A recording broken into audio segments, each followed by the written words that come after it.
I gave a kidney to save my mother-in-law's son, my own husband, and she called me a gold digger for it. The scar on my side throbs every time I remember her words at that charity dinner, telling everyone I calculated the donation to trap him. But today, in this courtroom, I placed a sealed envelope on the table. Just 3 seconds. When Judge Navarro opened it and read the contents, the entire room fell silent. Then everything changed. My name is Ava Hart, and I'm a 34-year-old emergency room nurse at St. Albans Medical Center on the outskirts of Denver. 3 years ago, I made a decision that would forever alter the trajectory of my life and my body. I donated my kidney to save my husband, Liam Carter, after an industrial accident at his fabrication company left him in acute renal failure. What I didn't know then was that this act of love would become the weapon his mother would use to destroy me. The morning everything changed started like any other in our Highlands Ranch home. I was preparing for my shift, the familiar ache in my side reminding me of what I'd given up. Liam sat at the kitchen island, scrolling through emails on his tablet, his recovery complete while mine remained ongoing.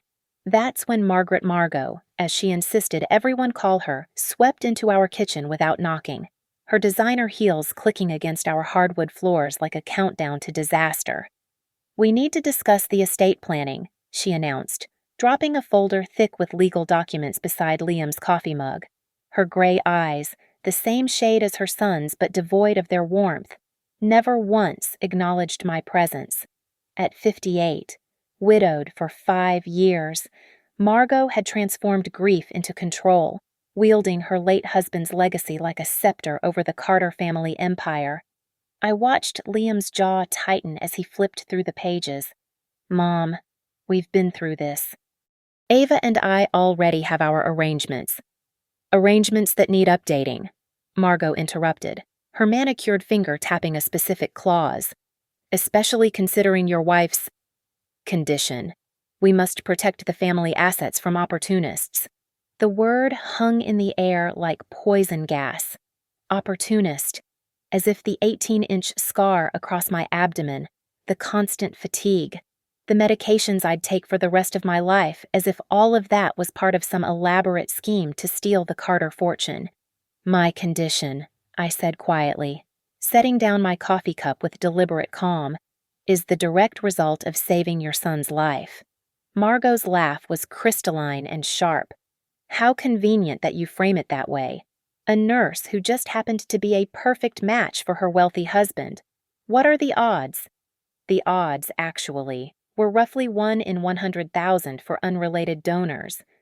I knew because I'd researched every statistic, every risk, every possible complication before making my decision. The irony was that being in the medical field had made me more aware of what I was sacrificing, not less. I understood exactly what living with one kidney meant: the dietary restrictions, the increased risk of hypertension, the careful monitoring I'd need for the rest of my life. And yes, the significant possibility that I might never be able to carry a pregnancy to term. "Mom, stop." Liam's voice carried a warning, but it lacked the force of conviction. This was our dance: Margot's accusations, my defense, and Liam caught in the middle, loving us both but unable to choose a side. "I'm simply protecting my son's interests," Margot continued, her voice honeyed with false concern. "After all, if something were to happen to him, wouldn't it be suspicious that his nurse wife, who so heroically donated her organ, stands to inherit everything? The media would have a field day." My hands trembled as I gathered my work bag. The truth was, Liam and I had already signed a postnuptial agreement 6 months after the transplant, clearly outlining our financial arrangements. I'd insisted on it, actually, to prevent exactly these kinds of accusations, but that document was safely filed with Liam's attorney, and Margot didn't know it existed.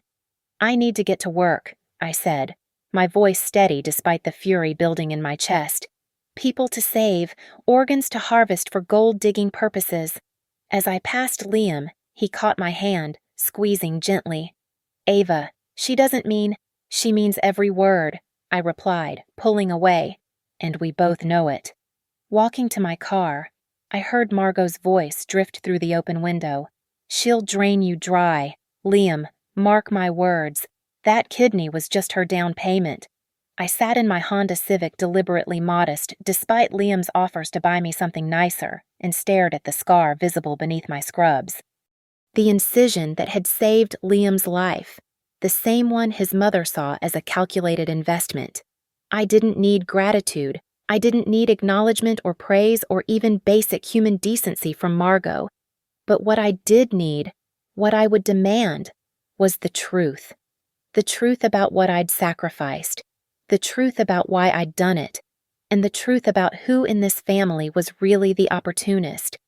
As I drove toward the hospital, where I'd spend the next 12 hours helping save lives without calculation or expectation of reward, I made myself a promise I would not let Margaret Carter rewrite my story. The truth had a way of surfacing, like evidence in a sealed envelope, waiting for the right moment to change everything. I just didn't know yet how much everything would need to change before this was over. Growing up in a mining town in New Mexico shaped everything about who I became.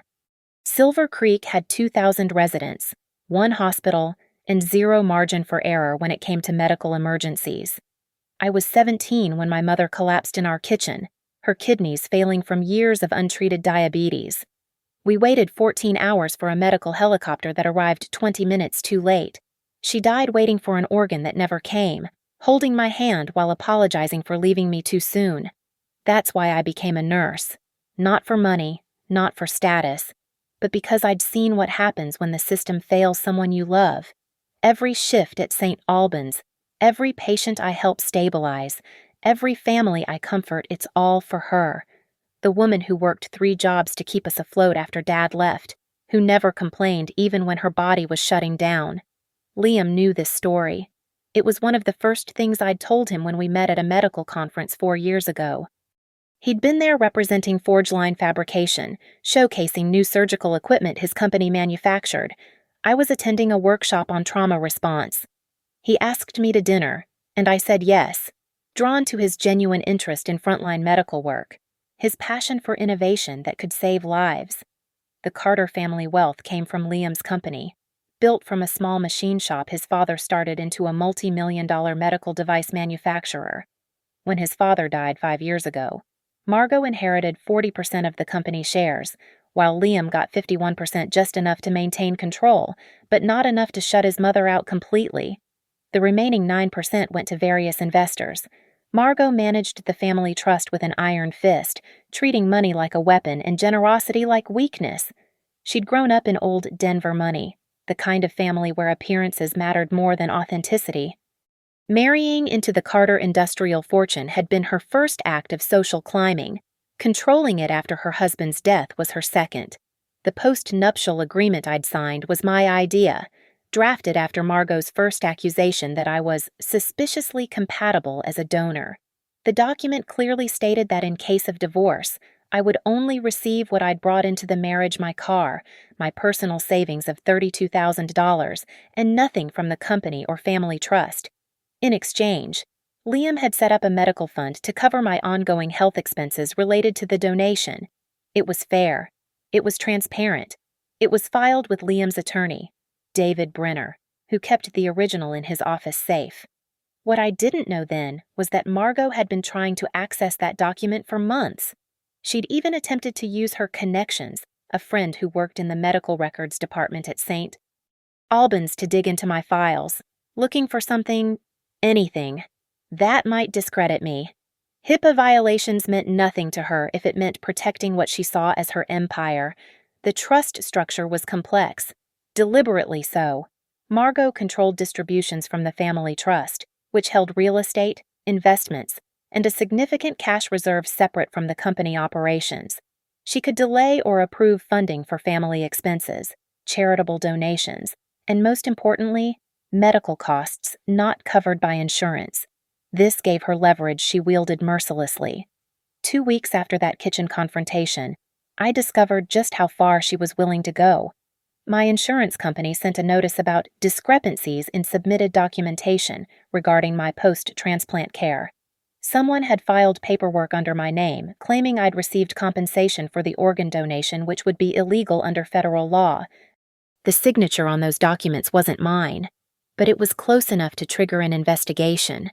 Liam found me crying in our bedroom that evening, the letter crumpled in my fist. "She's trying to make me look like a criminal," I said. "Like I sold my kidney to you." He held me, his own body tense with anger. "I'll talk to her." "No." I pulled back, looking into his eyes. "This is beyond talking. She's accessing my medical records, forging documents, trying to destroy my career and reputation. She wants me to leave you, to run away scared." "So what do we do?" I thought about my mother, dying in that hospital bed, apologizing for something that wasn't her fault. I thought about the oath I'd taken as a nurse, to do no harm but take no shit. I thought about the truth, documented in surgical footage, in medical records, in the testimony of everyone who'd been in that operating room when I'd made the choice to save the man I loved. "We protect ourselves," I said. "We document everything, and we prepare for war." What I didn't tell him was that I'd already started. Every interaction with Margot was now recorded on my phone. Every suspicious document was photocopied and stored in a safety deposit box. Every witness to her behavior was mentally cataloged. The Carter family fortune wasn't what she was protecting. It was her control, her narrative, her image as the grieving widow protecting her son from a predatory woman. But she'd made one critical error in judgment. She'd assumed that because I came from nothing, I would fight like I had nothing to lose. She was wrong. I had everything to lose: my marriage, my career, my reputation. And that's exactly why I would fight smarter, harder, and cleaner than she ever expected. The Mountain View Country Club Charity Gala was Margot's domain, her annual triumph where Denver's medical and business elite gathered to write checks and trade gossip. This year's cause was ironically fitting organ donation awareness. I'd actually been invited to speak as both a donor and a medical professional before Margot intervened and had my name quietly removed from the program. We arrived at 7:30 p.m., Liam in his tuxedo, me in a simple black dress that covered my scar. Margot held court near the silent auction tables, resplendent in burgundy silk, surrounded by her admirers. She saw us enter and smiled the kind of smile a snake might give before striking. The first hour passed without incident. I made small talk with colleagues from St. Albans, while Liam discussed contracts with potential clients. Then, Margot clinked her champagne glass, drawing the room's attention for an impromptu toast. "I wanted to thank everyone for supporting tonight's cause," she began, her voice carrying across the ballroom. "Organ donation is such a noble act when done for truly selfless reasons." Her eyes found mine across the room. "Though I sometimes wonder about cases where the donor has so much to gain. My daughter-in-law, for instance." The room turned to look at me, gave my son a kidney. How fortunate that a nurse who'd known him barely a year happened to be a perfect match, and how convenient that shortly after, she became unable to have children, no heirs to complicate the inheritance. You see, the silence was deafening. 200 people stared as my face burned with humiliation and rage. Dr. Patricia Lowe, my department head, stood frozen with her drink halfway to her lips. Board members from Liam's company exchanged uncomfortable glances. "That's enough, Mother." Liam's voice cut through the silence, but the damage was done. "I'm simply observing," Margot continued, "that sometimes medical procedures can be quite calculating, especially when the donor stands to gain so much from the recipient's gratitude." I set down my untouched champagne and walked straight toward her, my heels clicking against the marble floor. The crowd parted like the Red Sea. "You want to discuss calculations, Margot." My voice was steady, professional, my emergency room voice. "Let's calculate. 3 hours of surgery, 20% permanent loss of kidney function, 60% increased risk of hypertension, $30,000 in ongoing medical costs yearly, only partially covered by insurance. And yes, a 70% chance I'll never carry a pregnancy to term. Would you like to know what I gained? The privilege of watching your son live? That's all. That's everything. I turned and walked out, leaving Liam to deal with the aftermath. The next morning, the whispers had already started at the hospital. Someone Margot's PR friend, no doubt, had leaked a story to a medical gossip blog suggesting I'd manipulated compatibility tests. It was absurd, impossible even, but doubt is a poison that doesn't need logic to spread. Then came the insurance letter. My coverage for post-transplant monitoring was being suspended pending investigation of fraudulent claims submitted under the patient's name. The forged document suggested I'd received payment for the kidney, a federal crime that would end my nursing license and possibly result in prison time. I sat in my car after my shift, staring at the letter, when my phone buzzed. A text from an unknown number. Check your husband's email. I shouldn't have looked, but I did. Using the password Liam had shared for emergencies, I logged into his account. There, in his drafts, was an email to David Brenner, his attorney. Mom is pressuring me about the will again. Maybe we should revisit the postnup agreement. Ava doesn't know, but I'm considering. The message was unfinished, dated 3 days ago. That night, Liam found me packing a bag. Where are you going? Hotel? I need space to think. Ava, about the email.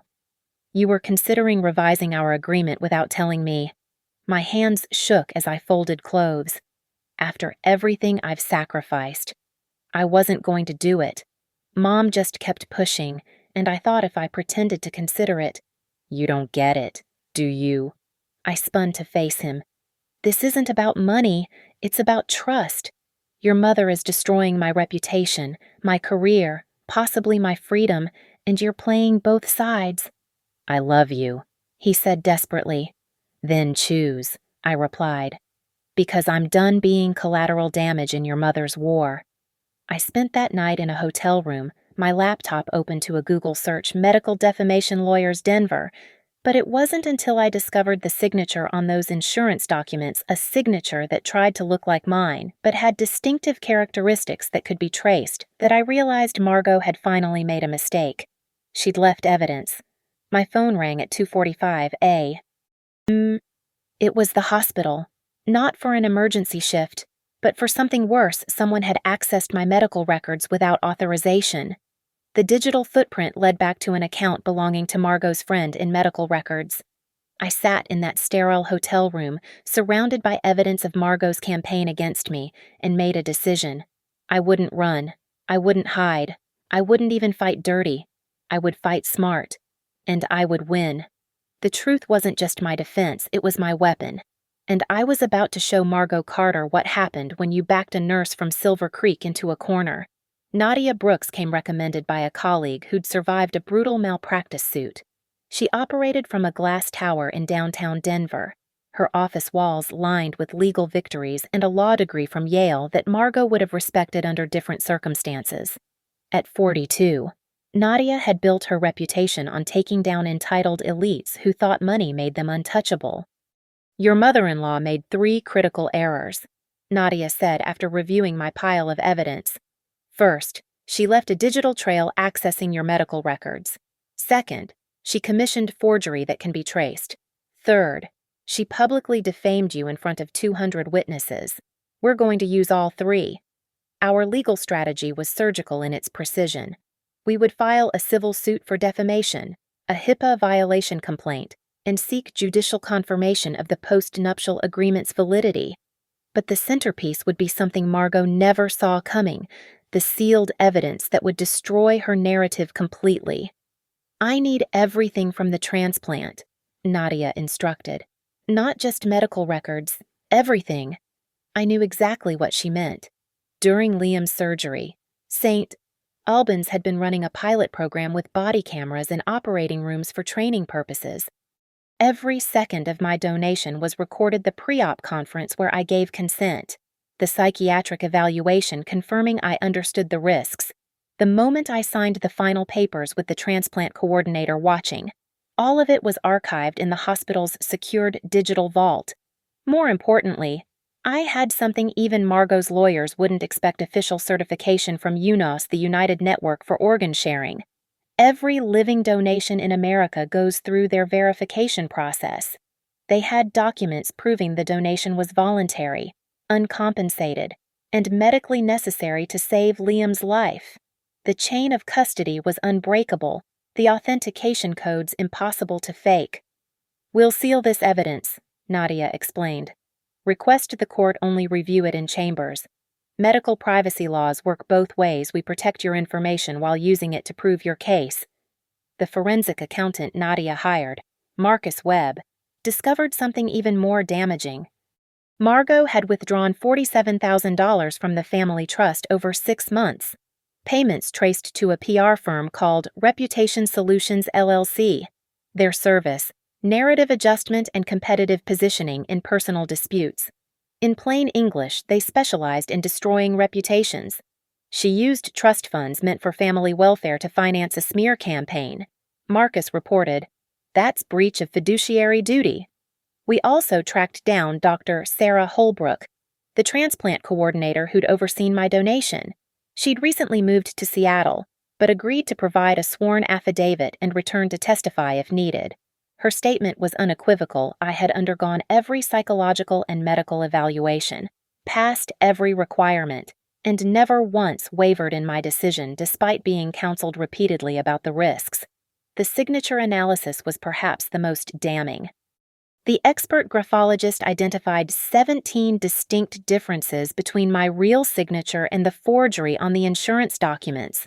More importantly, he found similarities between the forged signature and samples of Margot's handwriting, specifically in the way she formed capital letters.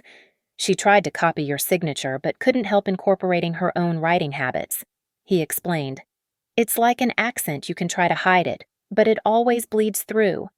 I moved back home after a week in the hotel.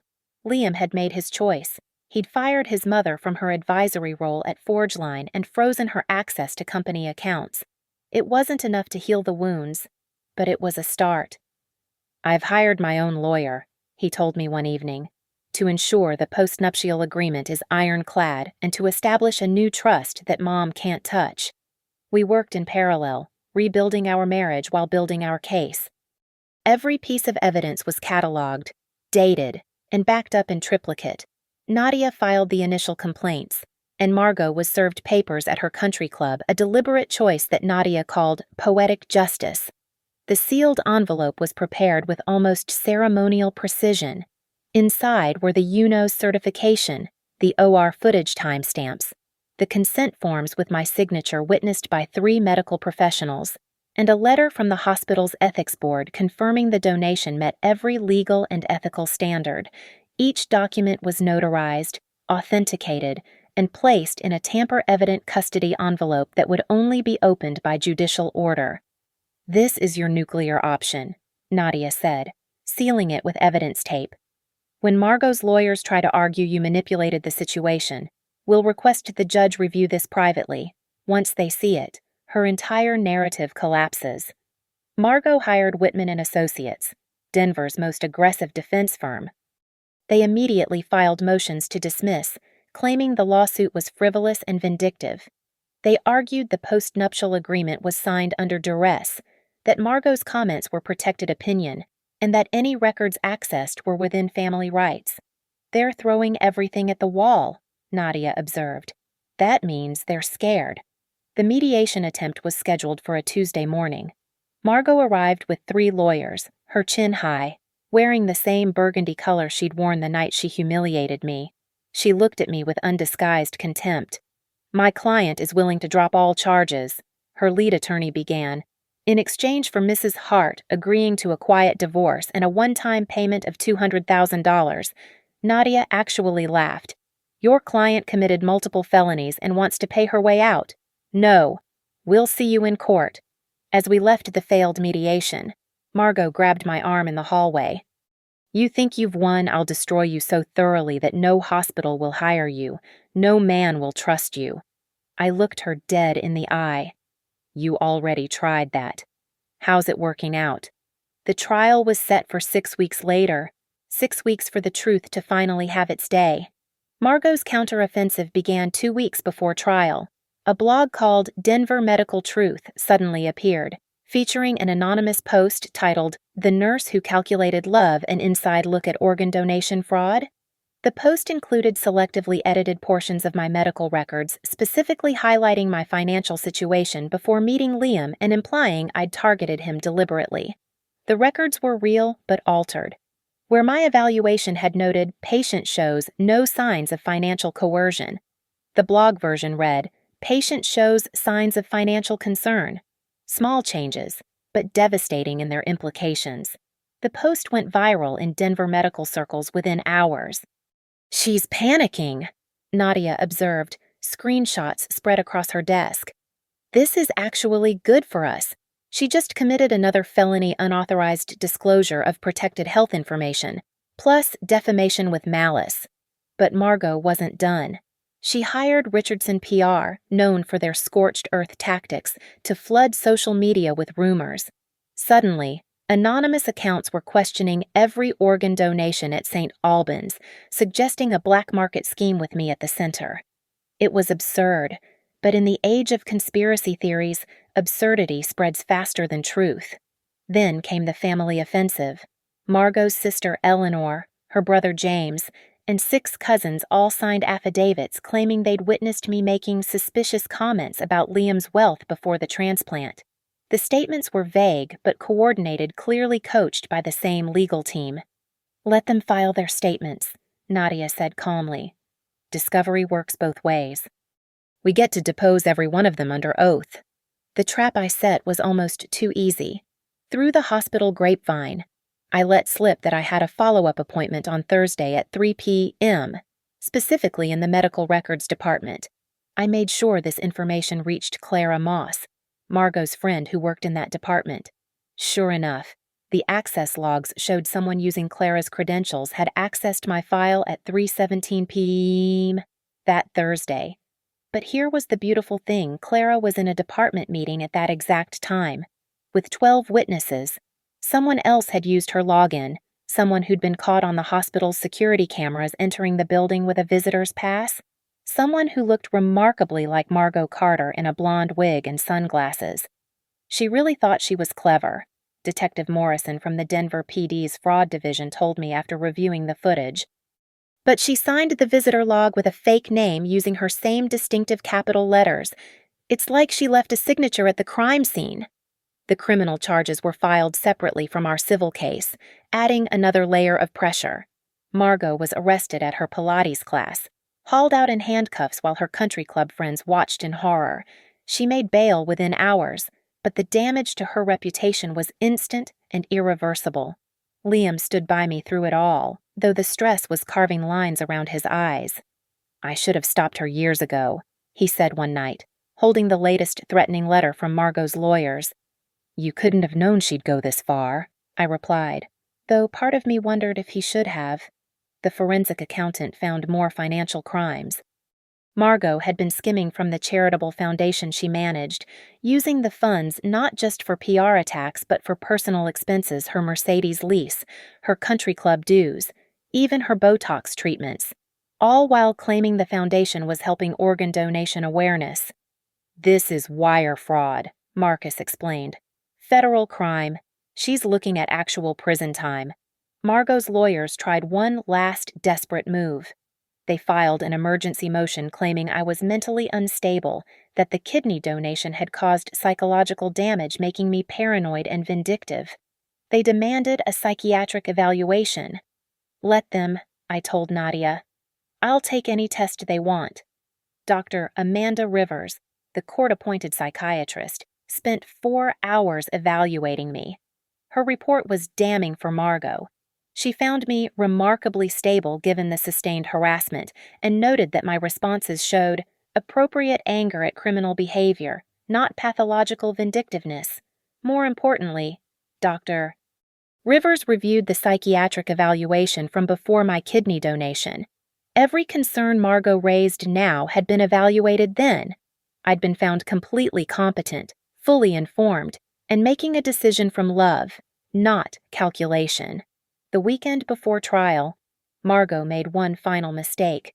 She approached my colleague, Dr. Patricia Lowe, at a coffee shop. "I'll donate $5 million to the hospital's new wing if you testify that Ava showed concerning behavior before the transplant," she offered. Patricia recorded the entire conversation on her phone. "That's witness tampering," Nadia said, listening to the recording. "She just can't help herself. Can she?" We added the recording to our evidence file, another nail in Margot's legal coffin. But the sealed envelope remained our ace. Inside was proof that no amount of PR spin or family testimony could refute the objective, time-stamped, medically verified truth of my sacrifice. As we prepared for trial, I thought about my mother again. She'd died waiting for an organ that never came, but she'd also taught me something crucial. Truth doesn't need embellishment. It doesn't need PR firms or fake blogs or family conspiracies. Truth just needs its day in court. And that day was coming. Margot had unleashed every weapon in her arsenal: money, connections, family pressure, media manipulation. But she'd forgotten one thing: I was a nurse from Silver Creek. We were raised on hard truth and harder choices. And when someone tries to bury you with lies, you don't just survive. You dig your way out with facts, one verified document at a time. The mandatory settlement conference took place 1 week before trial in a sterile conference room at the Arapahoe County Courthouse. Judge Celeste Navarro herself presided, making it clear this was our last chance to avoid a public trial. Margot arrived with her legal battalion, 4 attorneys from Whitman and Associates, led by Richard Whitman himself. The fact that the senior partner was handling her case personally spoke volumes about how much she was paying them. She wore a conservative navy suit, her jewelry understated, playing the part of the grieving widow protecting her family's legacy. "Your Honor," Whitman began, his voice oozing practiced sincerity.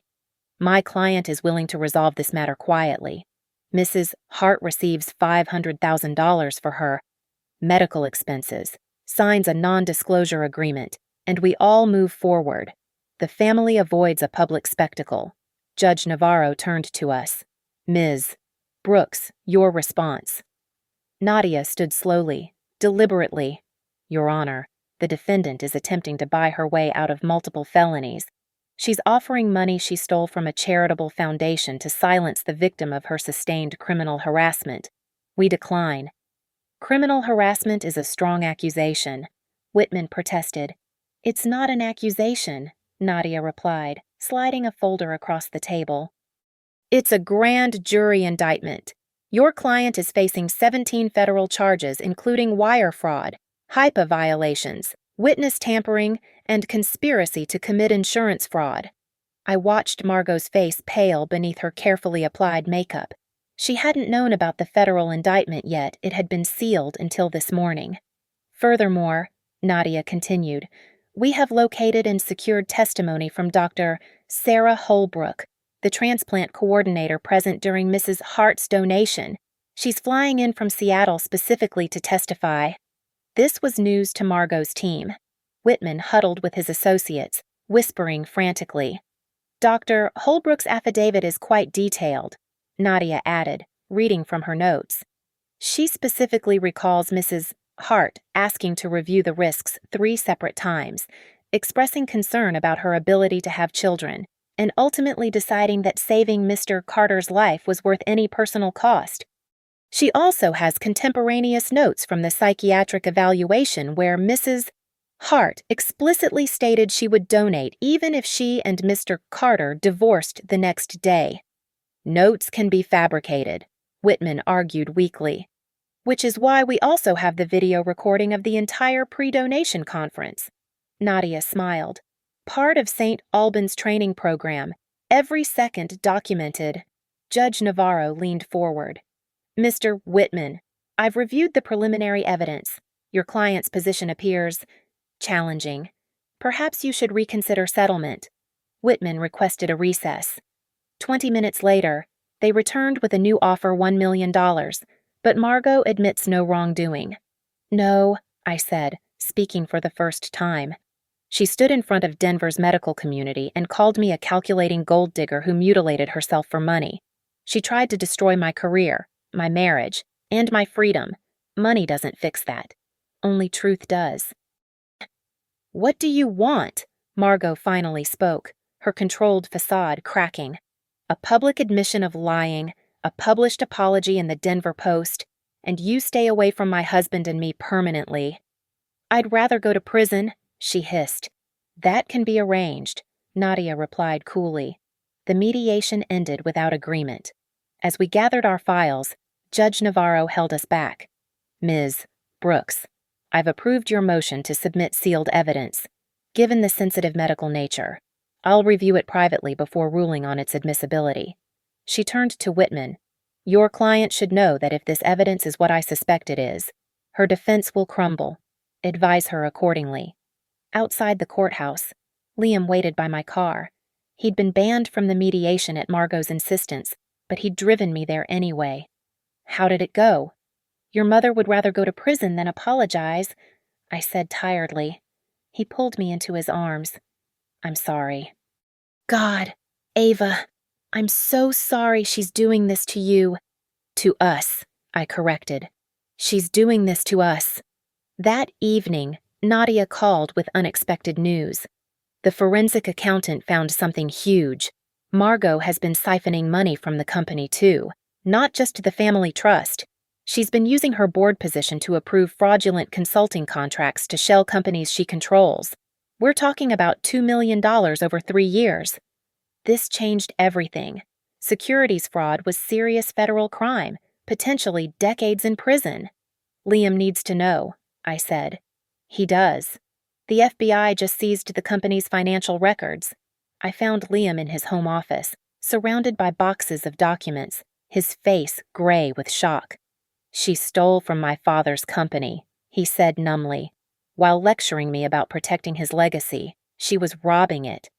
The federal prosecutor, Janet Kim, arrived at 9 p.m. with a deal for me testify in the federal case against Margot, and they'd ensure the state charges were prosecuted aggressively too. "We want her for the financial crimes," Kim explained. "But the jury needs to understand the pattern of behavior. Your testimony about the personal attacks establishes motive. She was trying to discredit you before you could expose her theft." I agreed immediately. The truth was coming out. All of it. The sealed envelope sat in Nadia's office safe, waiting. Inside was irrefutable proof that my sacrifice was real, my motives pure, and Margot's entire narrative a malicious fiction. The OR footage, the UNOS certification, the psychiatric evaluations together, they formed an unbreakable chain of evidence. "When the judge sees this," Nadia assured me, "it's over. No jury would side with Margot after seeing you voluntarily submit to surgery, knowing exactly what you were risking, purely to save your husband's life." As I drove home that night, I passed the exit for St. Albans Medical Center. My shift would start in 10 hours, another day of saving lives without calculation or expectation. But first, I had one more life to save my own. The trial would begin Monday. The truth would finally speak. The Arapahoe County Superior Courthouse had never seen such media attention for a civil trial. Channel 9 News had dubbed it the kidney trial, while the Denver Post ran with mother-in-law from hell. Margot arrived in a black town car, wearing widow's pearls and a practiced expression of wounded dignity. Behind her, 3 rows of Carter family members filled the gallery like a small army. Judge Celeste Navarro entered at 9 a.m. sharp, her presence immediately commanding silence. At 63, she had a reputation for seeing through performance and finding truth. Today, she would need every bit of that insight. "Before we begin," Judge Navarro announced, "I want to address the extensive media coverage. This court deals in facts, not headlines. Any attempt to play to the gallery will result in immediate contempt charges." Whitman opened for the defense, painting Margot as a protective mother concerned about her son's vulnerability. Mrs. Carter simply questioned whether someone who barely knew her son could make such a life-altering sacrifice without ulterior motives. Any mother would wonder. Then he attacked my credibility. Mrs. Hart claims to be a victim, but who really benefited here? She went from a $35,000 a year nurse to the wife of a millionaire. The medical complications she claims conveniently make her more sympathetic while ensuring no heirs to complicate inheritance. Nadia's opening was surgical. We will prove that Margaret Carter engaged in a systematic campaign to destroy Ava Hart not out of maternal concern, but to cover her own financial crimes. Every accusation she made was projection. While calling Ava a gold digger, she was stealing millions from her own family's company and charity. The first day focused on the defamation. 12 witnesses testified about the charity gala incident. Dr. Patricia Lowe's testimony was particularly damaging. Mrs. Carter didn't just question the donation, Patricia testified. She announced to 200 medical professionals that Ava had calculated her sterility to secure inheritance. She destroyed a colleague's reputation based on complete fabrication. Whitman cross-examined aggressively. Isn't it possible Mrs. Carter was simply sharing concerns? Concerns, Patricia's voice sharpened. She accused a nurse of organ trafficking. That's not concern, it's character assassination. Day 2 brought the forensic evidence. The handwriting expert demonstrated the signature forgery with enlarged projections, showing how Margot's distinctive letter formations appeared in the fake insurance documents. The digital forensics expert presented the hospital security footage of Margot in disguise, accessing my medical records. The defendant thought she was clever using a wig and someone else's login, the expert testified. But she signed the visitor log, and her handwriting is as unique as a fingerprint. Margot's face remained stoic, but her hands trembled as she took notes. Then came Marcus Webb with the financial evidence. Chart after chart showed money flowing from the charitable foundation to PR firms, from the company to shell corporations, all leading back to accounts Margot controlled. In total, Marcus concluded, Mrs. Carter misappropriated $3.7 million while accusing her daughter-in-law of financial manipulation over a kidney donation that cost Ava her health and fertility. Whitman tried damage control. These financial matters are separate from, they establish pattern and motive. Judge Navarro interrupted. Continue, Mr. Webb. On day 3, Dr. Sarah Holbrook flew in from Seattle. Her testimony was devastating to Margot's case. I've coordinated hundreds of living donations, she stated. Ava Hart's was one of the most carefully considered I've witnessed. She asked about every risk, every complication. She specifically asked about pregnancy risks. She knew exactly what she was sacrificing. And did she ever mention money? Nadia asked. The opposite. She asked if there was any way to ensure the donation couldn't be seen as transactional.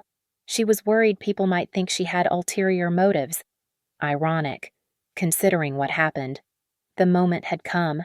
Nadia stood, holding the sealed envelope. Your Honor, we request to submit sealed evidence for private judicial review. This contains sensitive medical information protected under HIPAA, but crucial to establishing the truth. Judge Navarro nodded. Counsel will approach. The courtroom held its breath as Nadia handed over the envelope.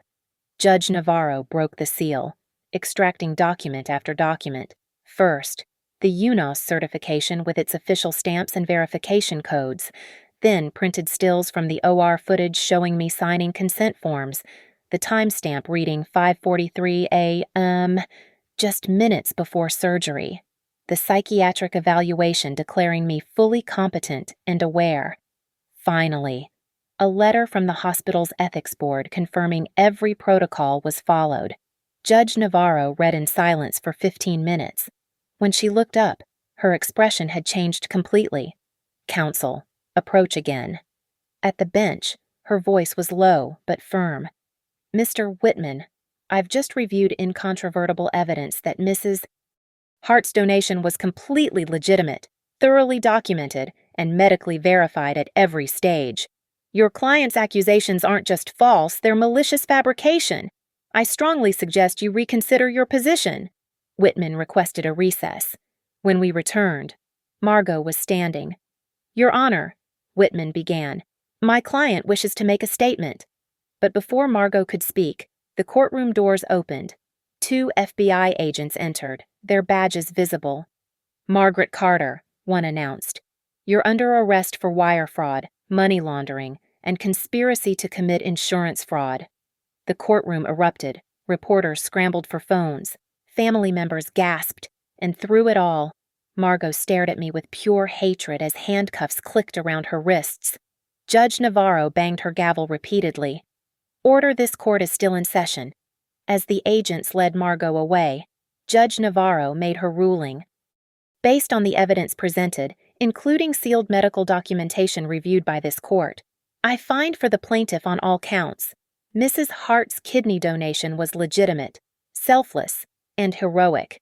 The defendant's actions constitute criminal defamation, invasion of privacy, and fraud." The gallery fell silent. "Furthermore," she continued, "this court finds the defendant's conduct so egregious that punitive damages are warranted. The defendant will pay compensatory damages of $2 million and punitive damages of $5 million, $7 million. But more importantly, complete vindication. The post-nuptial agreement stands as written. A permanent restraining order is granted, and this court recommends the state pursue maximum criminal penalties for all associated crimes." The gavel came down with finality that echoed through the silent courtroom. The gavel's echo hadn't even faded when Margot's lawyer made one last desperate attempt. Your Honor, we request a stay pending appeal." "Denied." Judge Navarro's voice was steel. "The defendant has demonstrated a pattern of asset concealment and flight risk. All accounts are to be frozen immediately to ensure the plaintiff receives just compensation." As the FBI agents paused at the courtroom door with Margot in custody, she turned back one final time. The careful composure she'd maintained throughout the trial had shattered completely. Her perfectly styled hair was disheveled, her makeup streaked, and her eyes blazed with the fury of someone who'd never lost before. "You destroyed our family," she screamed at me. "No," I replied, standing slowly, my hand instinctively touching the scar beneath my dress. "I saved it. I saved your son's life while you were stealing his inheritance." The agents pulled her away, but her curses echoed down the courthouse hallway until the doors swung shut. Judge Navarro addressed the remaining gallery. "So, this court also orders a formal public apology to be published in the Denver Post within 7 days, written by the defendant acknowledging her false accusations. Additionally, the defendant is permanently barred from accessing any medical information regarding the plaintiff and from coming within 500 feet of the plaintiff or her husband." She looked directly at me then, her expression softening slightly. "Mrs. Hart, this court recognizes the extraordinary sacrifice you made for your husband and the dignity with which you've conducted yourself throughout this ordeal. The medical evidence reviewed in chambers confirms what should have been obvious: you are a hero, not a villain. This judgment is entered immediately and is legally binding." The final bang of the gavel felt like vindication itself. Outside the courthouse, the Denver afternoon sun felt warmer somehow. Liam waited on the steps, tears streaming down his face. He pulled me into an embrace that said everything words couldn't. "It's over," he whispered. "God, Ava, it's finally over." Nadia stood beside us, fielding calls from reporters. "My client will not be giving interviews at this time. The judgment speaks for itself." Dr. Patricia Lowe had waited too, along with several colleagues from St. Albans. "We never doubted you," she said, squeezing my hand. "Never." 3 weeks later, the Denver Post ran Margot's court-ordered apology on page 2. It was clinical, clearly written by lawyers, but it contained the words that mattered. I falsely accused Ava Hart of ulterior motives regarding her kidney donation. This was untrue. Mrs. Hart's sacrifice was genuine and selfless. The criminal trial took 6 more months. Margot was convicted on 12 federal counts, sentenced to 8 years in federal prison with no possibility of early release.